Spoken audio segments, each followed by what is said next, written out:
বলতেই হবে, না বললে বিপদ আছে। সেটাই আমি আপনাদেরকে আজকে শোনাব। আল্লাহ তাআলা সূরাতুল আনফাল, কোরআনুল কারীমের ৮ নম্বর সূরার ২৫ নম্বর আয়াত। কয় নম্বর সূরা? সূরাতুল আনফাল ২৫ নম্বর আয়াতের মধ্যে আল্লাহ তাআলা বললেন, ওয়াত্তাকু ফিতনাতাল লা তুসিবান্নাল্লাযীনা যালামু মিনকুম খাসসা। আল্লাহ তাআলা জানাই দিলেন, দুনিয়ার মানুষ শোনো, তোমাদের সামনে তোমাদের উপর যে বিপদগুলো আসে, বিপদগুলো তোমাদের উপর আপতিত হয়। সব সময় অন্যায় কাজ করার জন্য বিপদ তোমাদের উপর আসে না, কখনো কখনো অন্যায়ের প্রতিবাদ না করার কারণেও বিপদ তোমাদের উপরে আসে। যারা অন্যায় করে তারাই শুধু বিপদে পড়ে না, যারা চোখ বন্ধ করে অন্যায় সহ্য করে তারাও বিপদে পড়ে। আত্তাকু ফিতনাতাল লা তুসিবান্নাল্লাযীনা যালামু মিনকুম খাসসা। আপনি শুধু চোখ বন্ধ করে থাকবেন আর দেখবেন, দেখেও না দেখার ভান করবেন। অন্যায় আপনার সামনে হচ্ছে, আপনি বাধা দিবেন না, তাহলে আপনিও বিপদের উপর পড়বেন। কোরআনুল কারীমের একটা ঘটনা আপনাদেরকে মনে করে দিতে চাই। বনী ইসরাইল জাতির মধ্য থেকে কিছু মানুষ, আল্লাহ তাআলা তাদেরকে নিষেধ করলো, মাছ ধরা যাবে না শনিবারের দিন। শনিবারে কি করা যাবে না? মাছ ধরা যাবে না। কথাগুলো বুঝবেন, অল্প সময় কিন্তু আলোচনা করব। আল্লাহ নিষেধ করলো, মাছ শনিবারে ধরতে পারবে না। ওই এলাকার লোক ৩টা ভাগে ভাগ হলো। কয় ভাগে ভাগ হলো? এক ভাগ মানুষ, আল্লাহ বলছে মাছ ধরা যাবে না শনিবারে, ওরা মাছ ধরলো না, সাইড হয়ে গেল। আর এক ভাগ মানুষ আল্লাহর সাথে একটু চালাকি করলো। তারা বলল, আল্লাহ যেহেতু বলছে শনিবারে ধরা যাবে না, শনিবারে মাছগুলো বাদ দিয়ে আটকায় রাখতো। আপনাদের এলাকায় কি বলে? বাধা দেয় না? হ্যাঁ, বাদ দিয়ে মাছগুলো শনিবারে আটকায় রাখবে, আর রবিবারে মাছগুলো ধরবে ওরা। আল্লাহ যে বলছে শনিবারে, আল্লাহর সাথে চালাকি করলো। আর এক ভাগ মানুষ মাছ ধরলো না, তারা সাইড হয়ে গেল। আর এক ভাগ থাকলো, তারা বলল যে মাছ তো আমরা ধরবই না, কাউকে ধরতেও দেব না, যেহেতু আল্লাহ নিষেধ করছে। আল্লাহ নিষেধ করছে, তোমরা কেন ধরবে? শনিবারে বাধা দিয়ে রেখে রবিবারে ধরবে। তারা কাজের বাধা দিল। মানে এক ভাগ বাধা দিল, আর এক ভাগ ধরলো না, বাধাও দিল না, আর এক ভাগ ধরলো। কয়টা ভাগ হলো? ৩ ভাগ হলো। আল্লাহ তাআলা তাদের উপরে যখন বিপদ দিলেন, তাদের বিপদের কথা কোরআনুল কারীমে কোট করে দেওয়া হয়েছে। আল্লাহ তাআলা বলছেন, ওয়ালাকাদ আলিমতুমুল্লাযীনা আ'তাদাউ মিনকুম ফিস সাবতি ফাকুলনা লাহুম কুনু কিরাদাতান খাসিঈন। আল্লাহ তাআলা বললেন, যারা মাছ ধরেছে তাদেরকে, আর যারা ধরেও নাই, নিষেধও করে নাই, এই সকল ৭০,০০০ বনী ইসরাইলকে আল্লাহ তাআলা এক রাতের মধ্যে বানর বানায় দিলেন। নাউযুবিল্লাহ। কি বানায় দিলেন? কুনু কিরাদাতান খাসিঈন, বানর বানায় দিলেন এক রাতের মধ্যে। যাদেরকে বানর বানানো হয়েছে সবাই কিন্তু অপরাধ করে নাই। ২ ভাগ মানুষকে বানর বানানো হয়েছে, ৩ ভাগের ১ ভাগকে বাঁচায় দেওয়া হয়েছে। যারা মাছ ধরেও নাই, বাধা দিয়েছে যে অন্যায় কাজ করা যাবে না, আল্লাহ নিষেধ করছে, তোমরা কেন করবে, এদেরকে বাদ দিয়া যারা ধরেছে তাদেরকে, এবং যারা ধরেও নাই, বাধাও দেয় নাই, তাদেরকেও, মানে চোখ বুজে অন্যায় সহ্য করা যাবে না।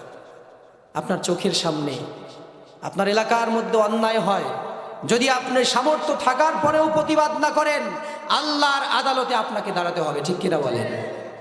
এই জন্য হিসাব দিতে হবে।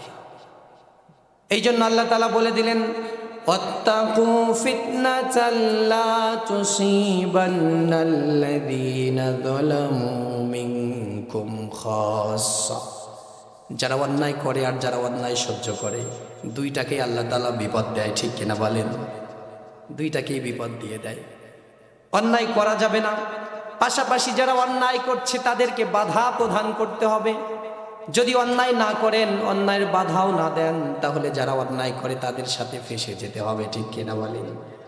তাদের সাথে ফেঁসে যেতে হবে। শাস্তি যখন আসে কোনো এলাকার উপরে, আল্লাহ তাআলা ওই এলাকায় যত মানুষ আছে সবার উপরে এক ঢালাওভাবে শাস্তি দেয়। কিছু কিছু শাস্তি আছে আলাদা আলাদা করা হয় না। যেমন যদি কোনো এলাকায় ভূমিকম্প হয়, তাহলে ওই এলাকায় শুধু খারাপ মানুষের ঘর বাড়ি কি ভাঙে নাকি? সবার বাড়ি ভাঙে। কিন্তু ভূমিকম্পটা হলো কি জন্য? আল্লাহ রাসূল সাল্লাল্লাহু আলাইহি ওয়াসাল্লাম বলেছেন, ইন্না জালজালাতা সাআতি, কিয়ামতের পূর্বে যে ঘটনাগুলো ঘটবে, লা তাকুমুস সাআতা হাত্তা তাকসুরু জালজাল, সেখানে ভূমিকম্প, ভূমিধস, মাসখু ওয়া খসফু ওয়া কসফ, ভূমিকম্প ভূমিধস হবে। এটা কি জন্য হবে? কিয়ামতের আগে এটা ঘটবে। গান বাজনা যখন সমাজে বেড়ে যাবে তখন সেই সমাজে ভূমিকম্প বেশি হবে। তো যারা শুধু গান বাজায় তাদের বাড়ি কি ভূমিকম্পে ভাঙে? এলাকার সবার বাড়ি ভাঙে। কেন ভাঙে? যারা গান বাজায় তাদেরকে ওরা বাধা দেয় না। তো আর সচেতন মানুষ যারা আছে, ভালো মানুষ, তারা যে বাধা দেয় না, এই বাধা না দেওয়ার কারণে তারা নিজেরাও বিপদে পড়ে যায়। মোট কথা, চোখের সামনে যদি অন্যায় হয়, আপনি যদি মুমিন হন, আপনি সেটা দেখলে আপনাকে বাধা দিতেই হবে, অন্যায়ের প্রতিবাদ করতেই হবে, কোনো অপশন নাই। তেল মেখে চলা যাবে না ভাই। ওই যে গোচি মাছ চেনেন আপনাদের এলাকায়, কি বলে? কাদার মধ্যে থাকে, বাইং মাছ বলে। হ্যাঁ, কাদার মধ্যে থাকে, কিন্তু তার গায়ে কোনো কাদা লাগে না, পিছলা যায় শুধু। এরকম পিছলাই গেলে চলবে না। অবশ্যই আপনাকে সতর্ক থাকতে হবে। একজন মুমিন হিসাবে, সচেতন নাগরিক হিসাবে, সমাজের একজন সচেতন মানুষ হিসাবে সমাজের অন্যায় দেখলে বাধা দেওয়ার দরকার আছে না নাই? বাধা অবশ্যই আপনাকে দিতে হবে। যদি বাধা না দেন তাহলে ওদের সাথে আপনিও বিপদে পড়ে যাবেন। আরও একটা দৃষ্টান্ত দেই। হযরতে লূত আলাইহিস সালামের সময়কার ঘটনা। আল্লাহ তাআলা বললেন ফেরেশতা জিব্রাইলকে, যাও জমিনটাকে উল্টায় দাও, জমিনটাকে উল্টায় দাও, ওই এলাকায় যত মানুষ আছে সবাইকে ধ্বংস করে ফেলো, সবাইকে মেরে ফেলো, জমিনটাকে সরাসরি উল্টায় দাও। হযরত জিব্রাইল আসলেন জমিনটা উল্টায় দেওয়ার জন্য। এইবার জমিন উল্টায় দিতে এসে দেখে একজন বুজুর্গ মানুষ আল্লাহ তাআলার ইবাদতে এতটা মশগুল হয়ে আছে, গত 30 বছর ধরে সে মানুষের সাথে কোনো কথা বলে নাই, শুধু ইবাদত করছে। কয় বছর? জোরে বলতে হবে, কয় বছর? 30 বছর কারো সাথে কথাই বলে না। এমন বুজুর্গ আছে এখন? কারো সাথে কথাই বলেনি 30 বছর, শুধুমাত্র ইবাদত বন্দিগি চালাই গেছে। এই মানুষটাকে হযরত জিব্রাইল আলাইহিস সালাম যখন দেখলেন 30 বছর এই মানুষটা কোনো কথা বলে নাই, বাড়তি কোনো কাজ করে নাই, শুধুমাত্র ইবাদত বন্দিগি নিয়ে ব্যস্ত আছে, আল্লাহকে বললেন, রব্বুল আলামিন, তুমি তো আদেশ করেছো জমিনটাকে উল্টায় দেওয়ার জন্য। এখন জমি উল্টায় দিতে এসে দেখি এমন একজন মানুষ এখানে বসবাস করছে যে গত 30 বছর তোমার ইবাদতে একটানা করতেছে, এর কি করব? এই লোকটাকে ছেড়ে দেব? আল্লাহ তাআলাকে বললেন। হযরতে জিব্রাইলকে আল্লাহ তাআলা বললেন, জিব্রাইল, জমিনটা পুরা উল্টাই দিয়ে তার ঘাড়ের উপরে আগে রাখো, ওরে শুদ্ধা জমিনটাকে তুমি দাবায় দাও। কেননা গোটা সমাজের মানুষ যখন অন্যায় অপকর্মে লিপ্ত আছে, ওই মানুষটাই একা একা 30 বছর ধরে বন্দেগী করছে, ইবাদত করছে, কোনো অন্যায় কাজের বাধা দেয় নাই। বলেন নাউজুবিল্লাহ। 30 বছর ইবাদত করেও ছাড় পেল না, রেহাই নাই, তাকে শুদ্ধ জমিনটাকে উল্টাই দেওয়া হয়। এই জন্যই বলা হয়েছে সূরা আনফালে, ওয়াত্তাকু ফিতনাতাল লা তুসিবান্নাল্লাযীনা যালামু মিনকুম খাসসা। যারা অন্যায় করে তারা, যারা চোখ বুজে অন্যায় সহ্য করে তারা, দুই ধরনের মানুষই বিপদে পড়ে যায়। এই জন্য অন্যায় দেখলে আপনাকে অবশ্যই প্রতিবাদ করতে হবে। এই যে শবে বরাত চলে আসতেছে, বাংলাদেশে খুবই প্রচলিত একটা উৎসব, আমরা সবাই পালন করি।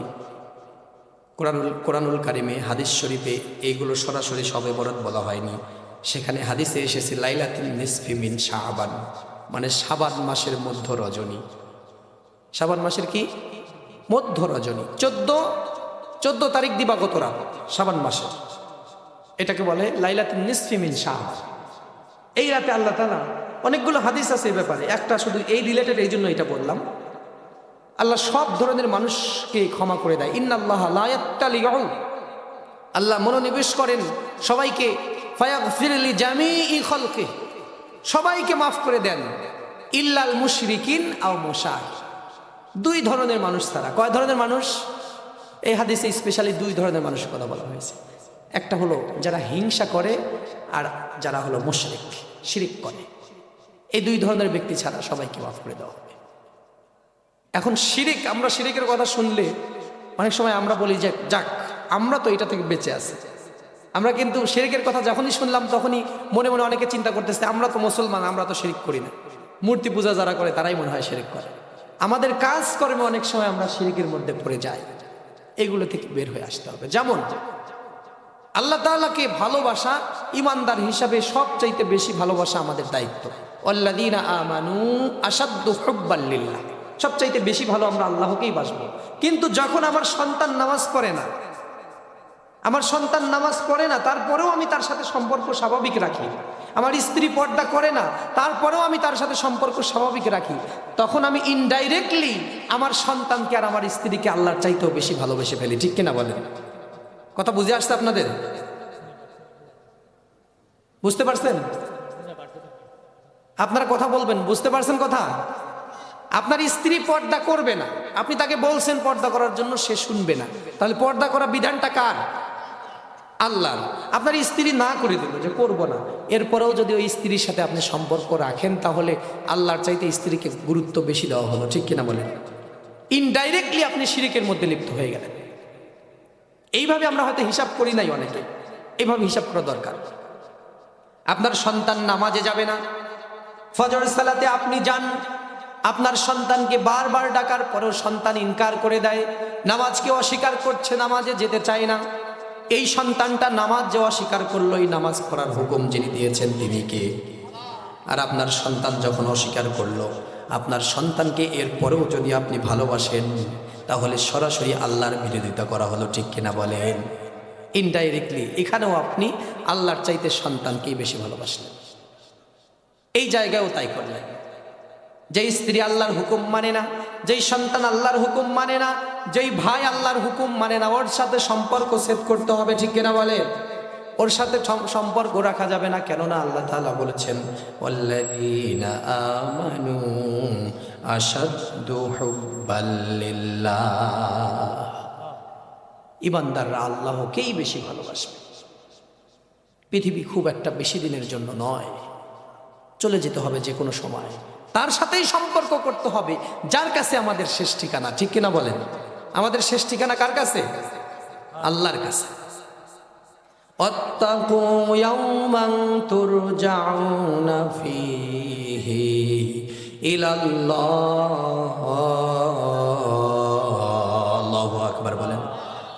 আল্লাহ তাআলা বললেন ওই দিনের কথা স্মরণ করো, ওই সময়ের কথা স্মরণ করো, ওই চিন্তা করে জীবন যাপন করো। অবশ্যই তোমাদের সবাইকে আমি আল্লাহর কাছে ফিরে আসতে হবে। আমি আল্লাহ ছাড়া যাবার কোনো জায়গা নাই। অবশ্যই আমার কাছে তোমাদের হিসাব দিতে হবে। ঠিক কিনা বলেন? মরণ থেকে পালাও তুমি, মরণ তোমায় লইবে ঘিরি, যদিও সুদূর আকাশ প্রাণে, লুকাও হেথায় লাগিয়ে সিঁড়ি। এ মহারোগের নেই চিকিৎসক, নেই কোনো ঔষধ জগতে, যতই খুঁজিয়া বেড়াও না কেন পারবে না তুমি মরণকে ফেরাতে। ঠিক না বলেন? এ মরণ আসবে দুদিন আগে অথবা পরে। জীবনটা সাজানো গোছানো করে নেন, একদম সংক্ষিপ্ত করে ফেলেন। এত কিছু এত কিছু এত কিছু, অনেক বড় লিস্ট, কিচ্ছুই নাই। আজরাইল আসলে সব শেষ। আফসোস যেন আপনাকে না করতে হয় যে আজরাইল চলে আসলো, আমি তো ভালোই হতে পারলাম না। আরে আমি নামাজ ধরতে চাইছিলাম নামাজ ধরবো, আজরাইল আসলো আমার নামাজটাই ধরা হলো না। চাইছিলাম দাড়িটা রাখতে, আজরাইল চলে আসলো আমার দাড়িটাই রাখা হলো না। এরকম আফসোস যেন না করতে হয়। আল্লাহ চাইছিলাম গুনাহ ছেড়ে দিতে, গুনার জীবন থেকে সরে আসতে চেয়েছিলাম, আজরাইল আমার সামনে চলে আসলো, আজ পর্যন্ত আমি গুনাহটাই ছাড়তে পারলাম না। মৃত্যুর সময় চলে আসলো, ভালো ভালো কাজ করতে চাইছিলাম, একটাও করতে পারলাম না, মৃত্যুর সময় চলে আসলো। এই আফসোস যেন না করতে হয়, এই জন্য এখন থেকে সতর্ক হওয়ার দরকার আছে না নাই? শুরু থেকেই যেটা বলছি, সতর্ক থাকবেন। আর অন্যায় দেখলে সাথে সাথে বাধা দেওয়ার দরকার আছে না নাই? সাথে সাথে বাধা দিতে হবে। একটা হাদিস আপনারা, এটা আপনাদের সকলের কমন, এটা সবাই জানেন যে অন্যায় দেখলে প্রথমে হাত দিয়ে ফাইল্লাম ইস্তাতি' ফাবিলিসানি ফাবিকলবি, এগুলো সবাই জানেন। কারণ হাত দিয়ে না পারলে মুখ দিয়ে, অন্তর দিয়ে শেষে ঘৃণা। এই ঘৃণা করে, এটা হলো ওয়াযালিকা আদআফুল ঈমান, ঈমানের সর্বনিম্ন স্তর, বাতি নিভা নিভা ভাব। এই চিন্তা করে সবাই ছাড় পাবেন না। সবার জন্য এই হাদিস প্রযোজ্য নয়। আপনি অন্যায় দেখলেন কিন্তু কোনো বাধা দিলেন না, ওই কথা চিন্তা করে আসেন যে আমি মনে মনে ঘৃণা করতেছি। এই মনে মনে ঘৃণা করা কার জন্য সভা পায়? যার কোনো শক্তি নাই, যার কোনো সামর্থ্য নাই, এলাকায় যার কোনো রকম কথাই চলে না, যার কথা কেউ শোনে না, তার জন্য এটা প্রযোজ্য।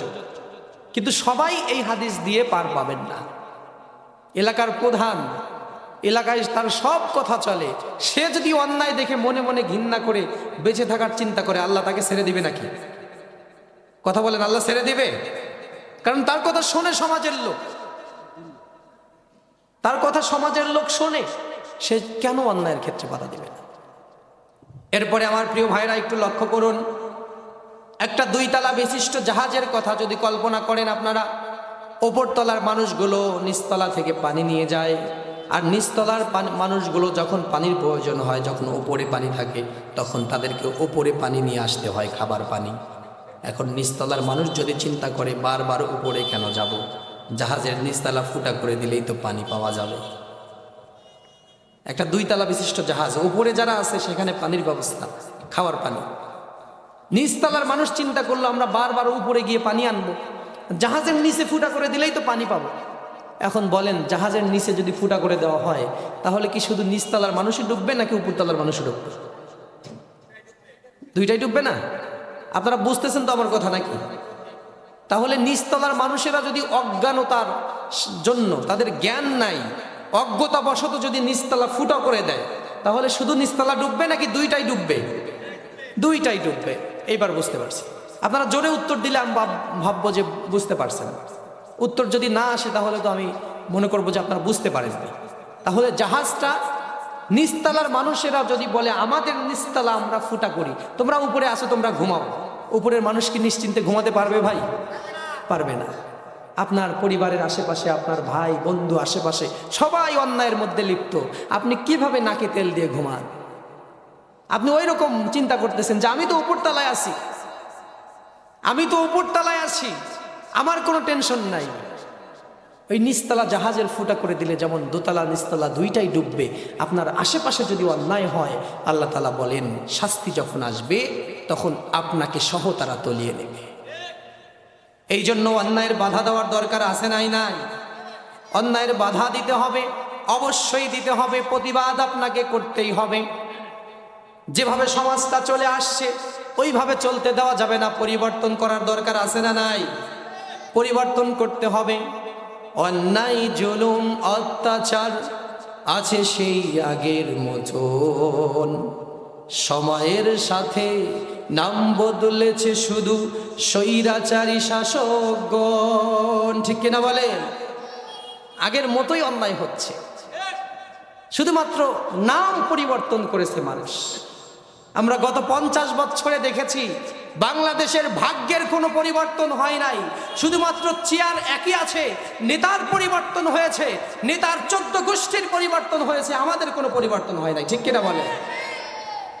নেতাগুলো যারাই ক্ষমতায় যায় তারা গিয়ে তাদের বিদেশের বাড়িতে পাকাপোক্ত করে। ঠিক কিনা বলে? তাদের সন্তানগুলোকে বিদেশে লেখাপড়া করায়, আর চেয়ারকে শক্ত করার জন্য, চেয়ারের পাকে শক্ত করার জন্য আমার আপনার ভাইদের, আমার সন্তানদের, আপনার সন্তানদের, আপনার ভাইদেরকে রাজনৈতিক লাঠি হিসাবে এরা ব্যবহার করে। ঠিক কিনা বলেন? আর নিজের সন্তানকে বিদেশে রেখে লেখাপড়া করায়। আবার ওই সন্তান পড়াশোনা করে যখন দেশে ফিরে আসে তখন আমাদের সন্তানদের সন্তান আবার তাদের সন্তানদের গোলামি করে। ঠিক কিনা বলেন? এইভাবে ইনডাইরেক্টলি আমরা গোলামির চিঞ্জিরায় বন্দী হয়ে আছি। এই বন্দী থেকে আমরা মুক্তি চাই। ঠিক কিনা বলেন? আমরা এমন একটা সুষ্ঠু সমাজ ব্যবস্থা চাই যেই সমাজে থাকবে না কোনো বৈষম্য, যেই সমাজে সাদা কালো কোনো রকম ভেদাভেদ করা হবে না, ধনী গরিবের কোনো ভেদাভেদ করা হবে না, সকলের জন্য সমান অধিকার থাকবে। ঠিক কিনা বলেন? এমন একটা সমাজ ব্যবস্থা আমরা চাই।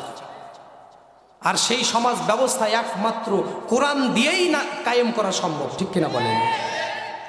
এই জন্য আমরা কোরআনের পার্লামেন্ট চাই, যদি বিএনপি কোরআনের পার্লামেন্ট করে আমরা বিএনপিকে ভোট দিতে রাজি আছি, যদি জামাত কোরআনের পার্লামেন্ট করে আমরা জামাতকে ভোট দিতে রাজি আছি। আমরা কোনো দল, কোনো নেতা, কোনো মন্ত্রী চিনি না, আমরা কোরআনকে চিনি, ঠিক কিনা বলেন? যারাই কোরআনকে সংসদে কায়েম করতে চাইবে আমরা তাদের সাথে আছি। আমরা সবাই রাসূল সেনা, জিয়ানা মুজিবুনা, ঠিক কিনা বলেন? আমরা কার সেনা? রাসূলের সেনা। ওয়ালিল্লাহি জুনুদুস সামাওয়াতি ওয়াল আরদ, যারা আল্লাহর বলেছে তারাও ঠিক বলেছেন। আল্লাহর সৈন্য আছে আকাশ এবং জমিনে। ওয়ালিল্লাহি জুনুদুস সামাওয়াতি ওয়াল আরদ, আমরা আল্লাহর সেনা। আল্লাহর সেনা মানেই রাসূলের সেনা। আমরা কোনো দলের, কোনো মতের আদর্শকে আমরা আমাদের জীবনে বাস্তবায়ন করতে চাই না। আমরা কোরআনের আদর্শকে আমাদের সমাজে স্থান দিতে চাই, ঠিক কিনা বলেন? প্রিয় ভাইয়েরা, এই জন্য নিজ নিজ জায়গা থেকে সচেতন হতে হবে। আপনি দায়িত্বশীল হিসাবে আপনাকে অন্যায় কাজের বাধা দিতে হবে। আপনার পরিবারের মধ্যে অন্যায় হলে আল্লাহ তাআলা ওইটার জন্য আপনাকে ধরবে। আপনি কেন আপনার পরিবারের লোককে ফিরালেন না? যেই এলাকার নেতা, এলাকার মধ্যে মুরব্বী, যাকে সবাই মানে, ওই লোকটাকে আল্লাহ তাআলা ধরবে যে তোমার এলাকার মধ্যে অন্যায় হয়েছে, যাত্রা হয়েছে, নাচ গান হয়েছে, নাচানাচি হয়েছে, তুমি কেন বাধা দাওনি? আল্লাহ তাকে ধরবে। আমরা সবাই দায়িত্বশীল, প্রত্যেকেরই কোনো না কোনো দায়িত্ব আছে। এই দায়িত্বটা আমাদেরকে পালন করতে হবে। শুধুমাত্র ওই যে শুরুতে বলছি, গচি মাছের মতো পিছলা কাটলে হবে না। আর ওই হাদিস সবার জন্য প্রযোজ্য না যে আপনি অন্তর দিয়ে শুধু ঘৃণা করবেন। যখন আপনার কোনো সামর্থ্য নাই, কোনো শক্তি নাই, আপনি কিচ্ছু পারবেন না, তখন আপনার জন্য ওইটা প্রযোজ্য। এরপরে আমার প্রিয় ভাইয়েরা, যুগে যুগে অসংখ্য নবী রাসূল আল্লাহ তাআলা পাঠিয়েছেন। এমন এমন জাতি কোরআনে উল্লেখ করা হয়েছে যেই জাতিগুলোকে আল্লাহ তাআলা ধ্বংস করে দিয়েছে, পুরো জাতিকে ধ্বংস করে দিয়েছে। এই সব জাতির মূলে একটাই জিনিস ছিল, ওই এলাকা থেকে, ওই সমাজ থেকে হক কথা বলার লোক উঠে গিয়েছিল। যখন সমাজে হক কথা বলার লোক থাকবে না, ওই সমাজটাকে, ওই এলাকাটাকে আল্লাহ জমিনের নিচে দাবায় দেবেন। এখনো কিছু লোক আছে হক কথা বলার, এই জন্য দেখবেন অনেকে জীবন দেয়, ফাঁসির দড়ি হাসতে হাসতে গলায় পড়ে, কিন্তু তারা বাতিলের কাছে মাথা নত করে না, ঠিক কিনা? এমন দৃষ্টান্ত বাংলাদেশে আছে না নাই? আছে। এমন দৃষ্টান্ত বাংলাদেশে আছে বলেই বাংলাদেশকে আল্লাহ তাআলা হেফাজত করেছেন এখন পর্যন্ত। এই যে আপনাদের এলাকার মধ্যে একজন সোনার মানুষ, তিনি চলে গেছেন, তার সম্মানিত সাহেবজাদা আছেন, মোহাব্বতপুরি পীর সাহেব সম্ভবত, না? মোহাব্বতপুরি, সুবহানাল্লাহ। এরকম সোনার মানুষ দুনিয়াতে আছে বলেই দুনিয়াটা টিকে আছে। আবার এই যে ফাঁসির দড়িতে ঝুললো কত মানুষ, আপনাদের কারো কারো চেহারার মধ্যে ছবিগুলো ভেসে উঠছে আপনাদের মনের মধ্যে, কত মানুষ আমাদের সমাজ থেকে চলে গেছে। এরকম মানুষ থাকতে হবে, আপনাদের মধ্য থেকে, আমাদের মধ্য থেকে এরকম মানুষের জন্ম হতে হবে। যদি আস্তে আস্তে এভাবে হারিয়ে যায় সবাই, তাহলে সমাজটা আল্লাহ তাআলা ধ্বংস করে দেবেন। এই পৃথিবী আল্লাহ তাআলা আর রাখবেন না, এই পৃথিবী ধ্বংস করে দিবেন। আমার সম্মানিত ভাইয়েরা, কিয়ামত আসার পূর্বে পৃথিবীতে যা যা ঘটনা ঘটার ছিল, অধিকাংশ ঘটনা ঘটে গেছে, কিছু কিছু মাত্র বাকি আছে, অধিকাংশ ঘটনাই ঘটে গেছে। আল্লাহ রাসূল সাল্লাল্লাহু আলাইহি সাল্লাম বলেছেন, আইয়াকিল্লাল ইলম ওয়া ইয়াজহারাল জাহাল, কিয়ামতের পূর্বে এলেমকে উঠায় নেওয়া হবে আর মূর্খতাকে সমাজে ভরে দেওয়া হবে, বেশি করে দেওয়া হবে। আজকে দেখেন, যেরকম আলেম বাংলাদেশ থেকে বিদায় নিচ্ছে, ওই রকম আলেম কি আর পাওয়া যাচ্ছে নাকি? যারা চলে যাচ্ছে ওই রকম আর হয় না। একজন সাইদিকে দেখান, একজন সাইদি আছে এখন, একজন সাইদি নাই। আপনাদের এই এলাকার কথা বলি, একজন মোহাব্বতপুরি পীর সাহেব আছে, আর একজন মোহাব্বতপুরি পীর সাহেব নাই, এই এলাকার মধ্যে নাই।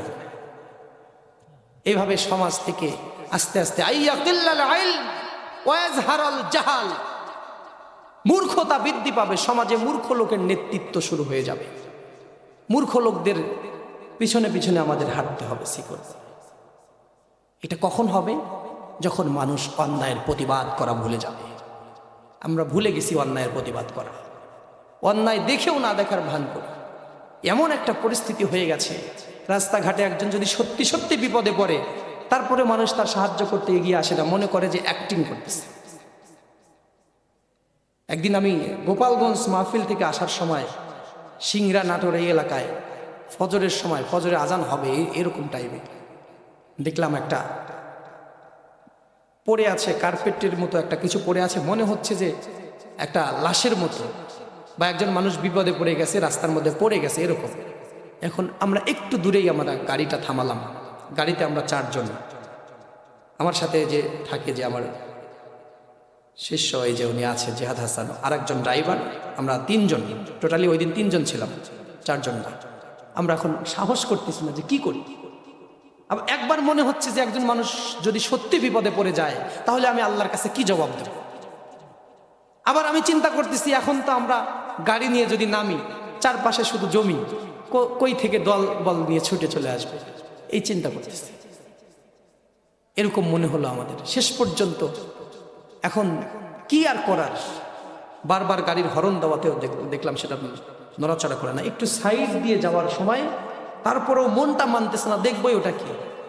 দেখলাম যে না, আসলে ওটা আসলে কোনো লাশ না, একটা বড় ধরনের একটা কিছু, ওইটার ওর উপরে কার্পেট পড়ে আছে। যখন ওটা বাতাসে উঠলো তখন আমরা বুঝতে পারলাম যে ওখানে আসলে মানুষ না।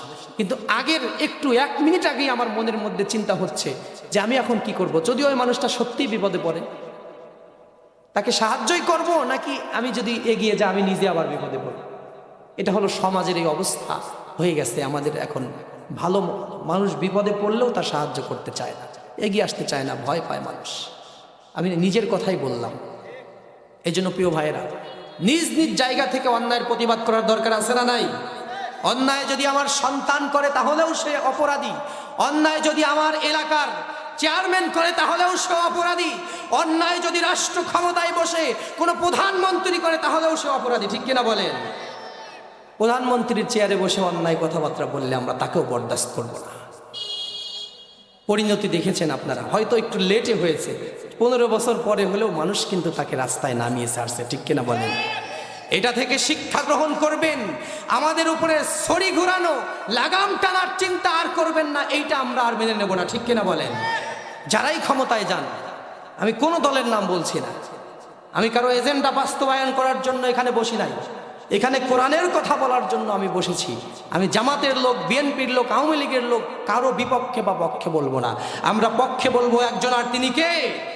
ওয়ালিল্লাহি জুনুদুস সামাওয়াতি ওয়াল আরদ। আমরা সবাই আল্লাহর সৈন্য, আমরা সেই যার সৈন্য তার সম্পর্কেই শুধু বলবো, সে যেটা বলেছে সেটাই আমরা বলবো। ঠিক কিনা বলেন? অন্যায়, জুলুম, অত্যাচার অনেক হয়েছে। বিগত 55 বছর বাংলাদেশের স্বাধীনতা অর্জন করা হয়ে গেছে।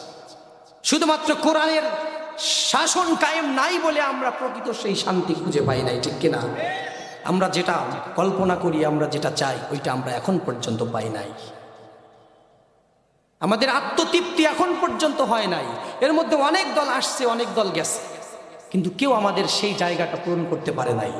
এটা একমাত্র আল্লাহর কোরআনই পারে। ঠিক কিনা বলেন? এই জন্য আমরা আল্লাহর কোরআনকে এবার সংসদে পাঠাবো। রাজি আছেন সবাই? লিল্লাহি তাকবীর, নারায়ে তাকবীর। আমরা সেই কোরআনকে সংসদে পাঠানোর জন্য কাজ করব। আমরা বলবো সবাইকে, যারাই আমাদের এলাকা থেকে নির্বাচন করছে তাদের সবাইকে আমরা বলবো যে তোমরা যদি কোরআন দিয়ে দেশ চালাতে চাও, কোরআনের আইন যদি বাস্তবায়ন করতে চাও, তাহলেই আমরা তোমাদেরকে ভোট দেব। তাদের উল্টাপাল্টা ওয়াদা আমরা বিশ্বাস করব না। উল্টাপাল্টা ওয়াদা না, নির্বাচনের মৌসুমে সবাই ওয়াদা করে শুধু ঘোড়া দিবি, এই যে চাচা বলতেছে ঘোড়া দিবে, হাতি দিবে, আসলেও তাই। ওয়াদাটা হলো এরকম যে আপনাদের এই 5 বিবি থেকে শুরু করে উচিতপুর পর্যন্ত যে ভাঙা রাস্তাঘাট আমি আসার সময় দেখলাম, আপনাদের এলাকার প্রতিনিধিরা বলবে যে আমি আপনাদের এই এলাকার রাস্তাঘাট সোনা দিয়ে মোড়াই দেব, সোনা দিয়ে মোড়াই দেবে, গরুর গাড়ির মতো এত বড় বড় জিলাপি বানাই দেব, আপনারা খেয়ে চিত হয়ে পড়বেন। অবাস্তব সব ওয়াদা করতেছে। একটা সিংহ সে বনের মধ্যে সবাইকে ডাক দিয়ে বলতেছে, বনের যারা আছো সবাই শুনে নাও, যদি তোমরা আমাকে ভোট দিয়ে নির্বাচিত করো তাহলে আগামী দিন থেকে আমি আর মাংস খাবো না। কে বলতেছে? সিংহ বলতেছে যে আগামী থেকে আমি আর মাংস খাবো না, আমি গাছের লতা পাতা আর ঘাস খেয়ে বেঁচে থাকবো, তোমরা আমাকে ভোট দিয়ে আমাকে নির্বাচিত করো। এই সিংহর ওয়াদা কি আসলে সত্য? যার চুরি করার অভ্যাস আছে ও বারবার যদি ওয়াদা করে 50 বার ওমরা করে আসলে ও চুরি করবে। ঠিক কিনা বলেন? যদি সমাজে আইন চালু করা হয় যে চুরি করবে সে সমাজের পাতি নেতা হোক আর মন্ত্রী হোক অথবা কৃষক হোক, তার হাতটা কেটে দাও, তাহলে একবার যার হাত কাটা পড়বে ওই মানুষটা কলমের খোসা দিয়ে আর চুরি করতে পারবে না। ঠিক কিনা বলেন? 70,000 মানুষকে আল্লাহ তাআলা এক রাতেই বান্দর বানায় দিছে। এই 70,000 মানুষ কিন্তু অপরাধ করে নাই। কিছু মানুষ অপরাধ করছে আর কিছু মানুষ তাদেরকে বাধা দেয় নাই। এই জন্য আল্লাহ তাআলা সবাইকে বানর বানায় দিল। আবার ওই যে এর কথা বললাম, আল্লাহ তাআলা লূত আলাইহিস সালামের জাতিকে জমিনটা উল্টায় দিছে। লূত আলাইহিস সালামের জাতিকে আপনারা কোরআনে বর্ণনা আছে, দেখবেন জমিনটাকে আল্লাহ উল্টায় দিছে। যে জমিন এরকম আছে, হঠাৎ করে জমিনটা আল্লাহ তাআলা তুলে উল্টায় দিছে, সরাসরি উপর করে দিছে। আল্লাহর এই ক্ষমতা আছে না নাই? জমিনটাকে উল্টাই দিছে, সব কিছু ধ্বংস হয়ে গেছে। ওই সময় একজন ভালো মানুষ ছিল, ওই সময় 30 বছর আল্লাহর ইবাদত বন্দেগী করে, 30 বছরের মধ্যে কারোর সাথে কথা বলে নাই, ওকেও আল্লাহ ছাড় দেয় নাই। কেননা ও অন্যায়ের বাধা দেয় না, শুধু নিজে ইবাদত করে নিজে বাঁচতে চায়। নিজে বাঁচলে বাপদাদার নাম আছে না নাই? এইগুলো কথা আপনাদের এলাকায় বলে না এগুলো? না, সব জায়গায় এটা খাটে না। আপনার সমাজকে বাঁচাতে হবে। আপনার সমাজকে যদি না বাঁচান, আপনি নিজে বাঁচলেও আপনার সন্তানরা বাঁচবে না। আপনার সন্তানকে আমার কাছে নিয়ে এসে বসাই দিলেন, আমি ওয়াজ করলাম, ভালো হয়ে গেল। যদি পরের দিন পাশের গ্রামে উচিতপুরের পাশে যাত্রাপালা হয়, সন্তান যাবে কি যাবে না? যাওয়ার সম্ভাবনা থাকবে। কিন্তু আপনি যদি যাত্রাপালাটাই বন্ধ করে দেন, তাহলে সন্তান আর যাওয়ার সুযোগ নাই। ঠিক কিনা বলেন? এই জন্য সমাজ থেকে অন্যায় দূর করতে হবে। সমাজ থেকে যাত্রাপালা যদি বন্ধ করেন, আপনার যুবক সন্তান যাত্রাপালায় যেতে পারবে না। আপনি সন্তানের কাছে ওয়াজ করে কোনো লাভ হবে না। শয়তান তো আসেই ওয়াসওয়াসা দেওয়ার জন্য। আপনি ওয়াজ করবেন, একটু পর শয়তান যায় আপনার চাইতে বড় ওয়াজ করে দিয়ে আসবে। শয়তানের কি জ্ঞান কম আছে নাকি? কথা বলেন না, শয়তানের জ্ঞান কম? শয়তান কিন্তু অনেক জ্ঞানী। শয়তান কিন্তু অনেক জ্ঞানী, কিন্তু তার উপকারী জ্ঞান নাই, অপকারী জ্ঞান। আল্লাহ তাআলা যখন বললেন উসজুদু লি আদামা ফাসাজাদু ইল্লা ইবলিস, সবাই সিজদা করলো শুধুমাত্র ইবলিস ছাড়া, কারণ ইবলিস জ্ঞানী। আল্লাহ তাআলা বললেন তুমি সিজদা করলে না কেন? তখন তিনি কি যুক্তি দিল? কোরআনে আছে খলাকতানি মিন নার ওয়া খলাকতাহু মিন তিন। আল্লাহকে বোঝাচ্ছে, আল্লাহ আপনি আমারে বানাইছেন আগুন দিয়া, আর আদমরে বানাইছেন মাটি দিয়া।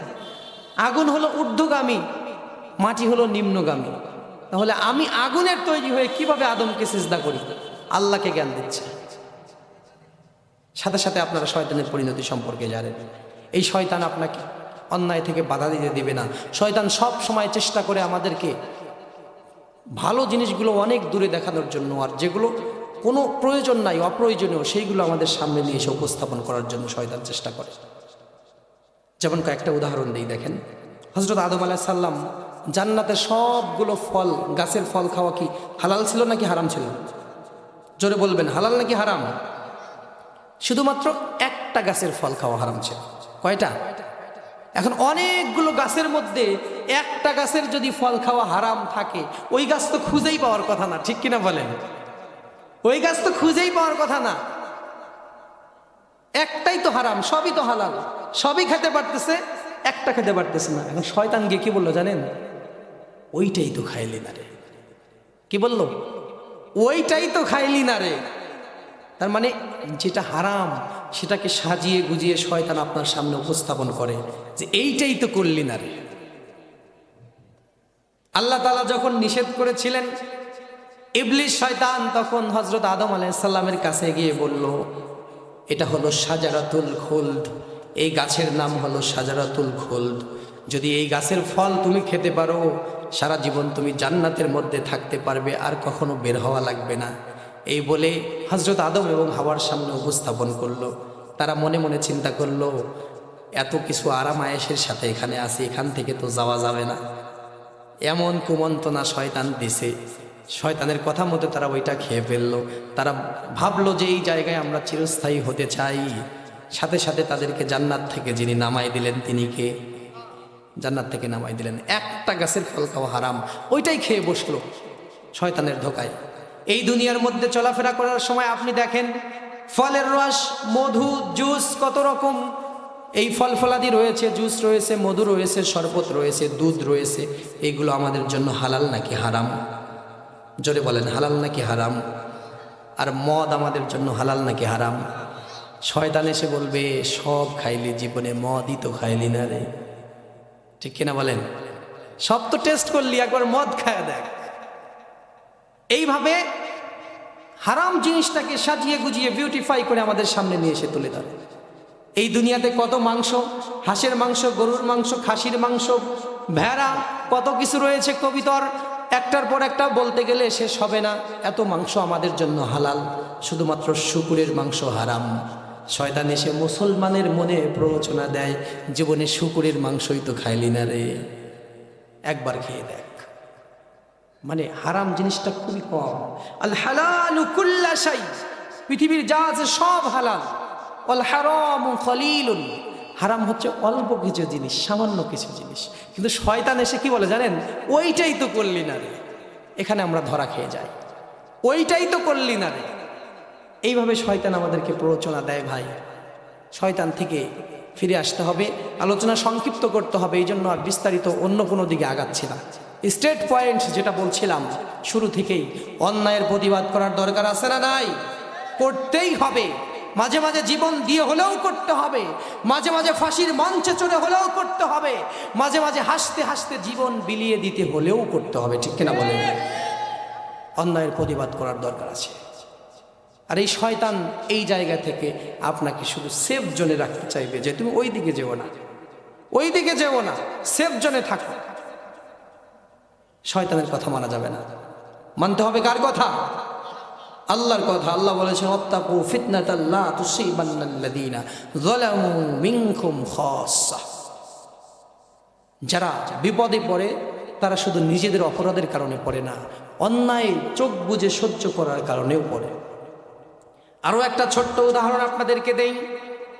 আপনার বাড়ির পাশে যদি কোনো পশু মরে যায়, আপনার পাশের বাড়ির কোনো আঙিনায় যদি একটা পশু, মরা পশু যদি পড়ে থাকে, ওইটা থেকে দুর্গন্ধ যখন বের হবে, ওই দুর্গন্ধ যার বাড়িতে আসে শুধু তার বাড়িতেই থাকবে নাকি আপনার বাড়িতেও আসবে? আপনার বাড়িতেও আসবে। কথাগুলো বুঝবেন। আপনার প্রতিবেশী যদি ওই মৃত পশুকে দাফন না করে, মাটির নিচে পুঁতে না রাখে, তাহলে ওটা থেকে যখন গন্ধ বের হবে আপনার বাড়িতেও আসবে। ঠিক অন্যায় যখন আপনার পাশে হবে, ওই অন্যায়ের শাস্তি যখন হবে, আল্লাহ তাআলা ওই শাস্তির মধ্যে আপনাকেও ফেলে দিবে। আপনাকে আল্লাহ তাআলা সেফ জোনে রাখবেন না, কেননা আপনি চোখ বুজে অন্যায় সহ্য করছেন, কখনো বাধা দেন নাই। বাধা দিতে হবে ভাইয়েরা, মৃত্যুর প্রস্তুতি নিয়ে রাখতে হবে, অন্যায়ের বাধা দিতে হবে, একটা স্যাটিসফ্যাকশন থাকতে হবে নিজের মধ্যে। যে কোনো সময় আজরাইল আমাদের সামনে আসলে আমরা যেন বলতে পারি যে আমরা ready, we are ready to go. আমরা যেতে চাই, যাওয়ার জন্য আমরা প্রস্তুত। এটা আজকে বুকে হাত দিয়ে বলার সাহস আমার মনে হয় এখানে খুব একটা বেশি মানুষের হবে না। কয়জনের হবে তাও জানি না, আমি হাত তুলতে বলবো না, এটা লজ্জার একটা কারণ। কিন্তু এমনও মানুষ পৃথিবীতে ছিল যারা সবসময় মৃত্যুর জন্য প্রস্তুতি নিয়ে থাকতেন। আল্লাহ রাসূল সাল্লাল্লাহু আলাইহি সাল্লাম এভাবে ওয়াজ করতেছেন। আল্লাহ রাসূল সাল্লাল্লাহু আলাইহি সাল্লামের একজন সাহাবা, তিনি খেজুর খাচ্ছেন, খোরমা খেজুর খাচ্ছেন। খোরমা খেজুর খেতে খেতে আল্লাহ রাসূল সাল্লাল্লাহু আলাইহি সাল্লাম বললেন যে এরকম যুদ্ধের কথা বলতেছে, যদি আল্লাহর রাস্তায় তোমরা জীবন দাও তাহলে তোমরা জান্নাতে যেতে পারবে। আল্লাহর রাস্তায় জীবন দেওয়ার মানে সাথে সাথে জান্নাতে যাওয়া। ওই সাহাবা কি বললেন, এই খেজুর কখন খাবো? এটা আমি তো জান্নাতে যেতে চাই, আমি তো মরতে চাই, জীবন দিতে চাই। খেজুরটা ফেলে দিলেন, ফেলে দিয়ে দৌড়ে যুদ্ধের ময়দানে গেলেন প্রাণ দেওয়ার জন্য, জীবন দেওয়ার জন্য। এই হিম্মত শুধু তাদেরই থাকে যাদের নিজের জীবন নিয়ে একটা আত্মতৃপ্তি থাকে, যে আমরা মোটামুটি যে জীবন যাপন করেছি আল্লাহর কাছে জবাবদিহিতামূলক একটা জীবন যাপন করেছি। প্রিয় ভাইয়েরা, যেহেতু মরণ আসবেই, আমরা চাইবো আমাদের কাছে যেন ভালোভাবে মরণ আসে। আমরা চাইবো আমাদের কাছে যখন মরণ আসে আমরা যেন খুশি হয়ে যাই। আমাদের মৃত্যুর দিনটা আমাদের সবচাইতে খুশির দিন যেন হয়, আমরা এটাই আল্লাহর কাছে চাই। আমরা জোরে সবাই বলি আমিন। যদি মৃত্যুর দিনটা দুঃখের হয় তাহলে পরবর্তী সব সময়ই দুঃখের। মৃত্যুর দিনটা সুখের হলে পরবর্তী জীবনটাও সুখের। আমার প্রিয় ভাইরা, শেষ করে দেব আলোচনা। এই মৃত্যুর দিনটা দুই রকম হবে, দুই ধরনের মানুষের কাছে, এইটা বলেই শেষ করে দেব। প্রথম এক ধরনের মানুষ থাকবে যাদের কাছে যখন আজরাইল আসবে, আলা সূরাতিশ শাব, একটা যুবকের আকৃতি নিয়ে আসবে, এত সুন্দর চেহারা নিয়ে আসবে, এসে বলবে ইয়া আইয়াতুহান নাফসুল মুতমাইন্নাহ, হে পবিত্র আত্মা, উখরুজি ইলা মাগফিরাতিম মিনাল্লাহ, আল্লাহর ক্ষমার দিকে, আল্লাহর দয়ার দিকে বের হয়ে আসো। আজরাইল কি বলে ডাক দিবে? আল্লাহর দয়ার দিকে বের হয়ে আসো। এবং আজরাইলের চেহারাটা এত সুন্দর থাকবে, আলা সূরাতি সাপ, খুব সুন্দর একটা আকৃতি নিয়ে আজরাইল আসবে। আজরাইলকে দেখার সাথে সাথে ওই মুমূর্ষু ব্যক্তি খুব খুশি হয়ে যাবে। এত সুন্দর মানুষ জীবনেও কখনো দেখি নাই। আমরা সুন্দর মানুষ দেখলে তাদের দিকে তাকায় থাকি। আজরাইলের চেহারাটা এত সুন্দর হবে, হাদিস শরীফে এসেছে এমন চেহারা ওই মানুষ কখনো দেখে নাই। এত সুন্দর চেহারা কখনো ওই মানুষটা দেখে নাই, কল্পনাও করতে পারবে না এত সুন্দর চেহারা নিয়ে আজরাইল আসবে। তাও একটা যুবক মানুষ, যুবকদেরকে ভালো লাগে দেখতে। আলা সূরাতি শাহ, একটা যুবকের আকৃতি নিয়ে আজরাইল আসবে। আসার পরে ডাক দিবে ইয়া আইয়াতুহান নাফসুল মুতমাইন্নাহ, হে পবিত্র আত্মা, উখরুজি ইলা মাগফিরাতিম মিনাল্লাহ, আল্লাহর ক্ষমার দিকে, আল্লাহর দয়ার দিকে বের হয়ে আসো। এই বলে যখন ডাক দিবে, ওই মুমূর্ষু ব্যক্তির আত্মাটা সন্তুষ্ট হয়ে খুশিতে আজরাইলের হাতে চলে আসবে, বিন্দুমাত্র কষ্টও হবে না। বলেন সুবহানাল্লাহ। এমন একটা মৃত্যু আল্লাহ যেন আমাদের সবাইকে দেয়, আমরা বলি আমিন। এমন মৃত্যু আমরা চাই কি চাই না? আল্লাহ যেন এমন মৃত্যু আমাদেরকে দেয়, আরো একবার বলি আমিন। এই মৃত্যুতে কোনো বিন্দু মাত্র কষ্ট হবে না। আরো একটা আমলের কথা বলবো আপনাদের, যে আমলটা করলে আল্লাহ রাসূল সাল্লাল্লাহু আলাইহি সাল্লাম বলেছেন আজরাইল জান কবজের সময় কষ্ট কম দিবে। হযরতে নূহ আলাইহিস সালামের সন্তান, তাফসিরে এসেছে তার নাম শাম ছিল, অথবা অন্য কোনো নাম হতে পারে। হযরত নূহ আলাইহিস সালাম মারা যাওয়ার আগে তাকে বলে গিয়েছিল যে তোমাকে শেষ জামানায় আরো একবার জীবিত হতে হবে। শেষ জামানায় একজন নবী আসবে, তার নাম ঈসা আলাইহিস সালাম। তার মুজিজার জন্য সে কবর থেকে মানুষকে উঠাবে, জীবিত করবে আল্লাহর হুকুমে। এইটা দেখানোর জন্য তোমাকে শেষ জামানায় আরো একবার কবর থেকে উঠতে হবে। যখন তুমি কবর থেকে উঠবে তখন আমি নূহুর সালাম আমার ভাই ঈসার কাছে পৌঁছে দিও। হযরতে ঈসা আলাইহিস সালামের সময়ে এসে তিনি একটা কবরের সামনে গিয়ে যখন দাঁড়ালেন, দাঁড়িয়ে বললেন কুম বিইজনিল্লাহ, আল্লাহর নামে দাঁড়াও, আল্লাহর জন্য দাঁড়িয়ে যাও। এইভাবে যখন ডাক দেওয়া হলো, কবর থেকে একটা লাশ উঠে আসলো, সে জীবিত হলো। জীবিত হওয়ার পরে হযরতে ঈসা আলাইহিস সালামকে সালাম জানালো। সালাম জানিয়ে বলল আমার বাবার পক্ষ থেকেও আপনার জন্য সালাম। তার বাবা ছিল নূহ আলাইহিস সালাম। এবার হযরতে ঈসা আলাইহিস সালাম জিজ্ঞেস করলেন তুমি কত বছর হলো কবরে ঘুমিয়ে আছো? হযরতে নূহ আলাইহিস সালামের সন্তান বললেন 4500 বছর হলো কবরে ঘুমায় আছি। কয় বছর? জোরে বলেন কয় বছর?